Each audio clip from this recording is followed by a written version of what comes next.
Asia কাপকে সামনে রেখে প্রস্তুতিতে কোনো রকমের কোনো কমতি রাখতে চাইছে না বাংলাদেশ ক্রিকেট বোর্ড। এই মুহূর্তে সিলেটে অবস্থান করছে বাংলাদেশের ক্রিকেটাররা। কন্ডিশনিং ক্যাম্প চলছে এবং সেখানে রয়েছেন বাংলাদেশের পাওয়ার হিটিং কোচ জুলিয়ান উড এবং এই ইংলিশম্যানের অধীনে বাংলাদেশের ব্যাটাররা বড় বড় ছক্কা মারার চেষ্টা করছে বা সেটা শিখছে এবং আমরা আশা করতে পারি যে ঘরের মাটিতে নেদারল্যান্ডসের বিপক্ষে কিংবা এশিয়া কাপে আমরা অন্তত পাওয়ার হিটিং এ কিছুটা ইমপ্রুভমেন্ট লক্ষ্য করতে পারি এবং জুলিয়ান উড তিনি নিজেও আসলে বেশ আশাবাদী।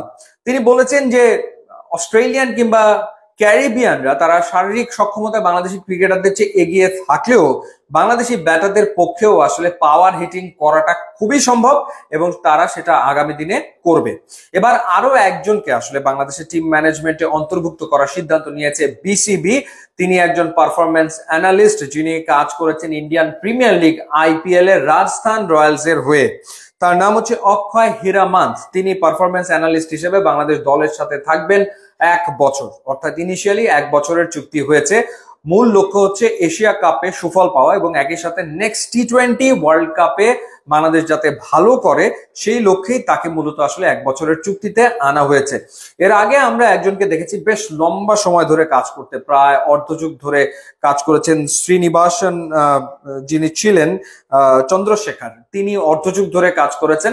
এরপর একজন পাকিস্তানিও বাংলাদেশ দলের অ্যানালিস্ট হিসেবে কাজ করেছেন মহসিন শেখ।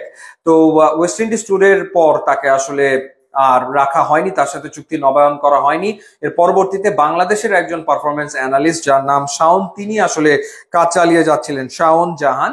এবার একজন ইন্ডিয়ানকে আনা হলো যার আসলে আইপিএল এ কাজ করার অভিজ্ঞতা রয়েছে এবং বর্তমান সময়ে টিম ম্যানেজমেন্টে বা একটা দলের সাথে পারফরমেন্স অ্যানালিস্টে থাকাটা ভীষণ রকম জরুরি, কারণ ক্রিকেট মাঠে হয় কিন্তু গেম প্ল্যানটা আসলে এখন ল্যাপটপে বা কম্পিউটারে হয়ে যায়। তো সেই ক্ষেত্রে প্রতিপক্ষ দলের যে কাটা ছেঁড়াটা সেইটা খুবই জরুরি। প্রতিপক্ষ দলের উইকনেস খুঁজে বের করা, স্ট্রেংথের জায়গাগুলো চিহ্নিত করা, এটা খুবই গুরুত্বপূর্ণ ব্যাপার এবং সেই অনুযায়ী গেম প্ল্যান তৈরি করা হয় এবং সেই গেম প্ল্যান অনুযায়ী ক্রিকেটাররা মাঠে সেটার বাস্তবায়ন করার চেষ্টা করে থাকেন। তো সেই কারণেই আনা হয়েছে এই পারফরমেন্স অ্যানালিস্টকে। 30 অগস্ট নেদারল্যান্ডসের বিপক্ষে বাংলাদেশের টি20 সিরিজ শুরু হতে যাচ্ছে, যেটি মূলত এশিয়া কাপের আগে বাংলাদেশের প্রস্তুতিমূলক একটা সিরিজ এবং বাংলাদেশ 11 সেপ্টেম্বর এশিয়া কাপের প্রথম ম্যাচে হংকং এর বিপক্ষে মুখোমুখি হবে। তো পাওয়ার হিটিং কোচ আনা হয়েছে, পারফরমেন্স অ্যানালিস্ট আনা হয়েছে, কন্ডিশনিং ক্যাম্প চলছে। বিসিবি তার দিক থেকে মোটামুটি ভাবে চেষ্টা করেছে যাতে করে বাংলাদেশের প্রিপারেশনটা ভালো হয়। একটা সিরিজও আয়োজন করেছে নেদারল্যান্ডসের বিপক্ষে। এবার আসলে ক্রিকেটারদের পালা পারফর্ম করার, যাতে করে ক্রিকেট বাংলাদেশের যে ক্রিকেট প্রেমী রয়েছে তাদের প্রত্যাশা আসলে এশিয়া কাপে পূরণ হয় কিংবা টি20 ওয়ার্ল্ড কাপে পূরণ হয়।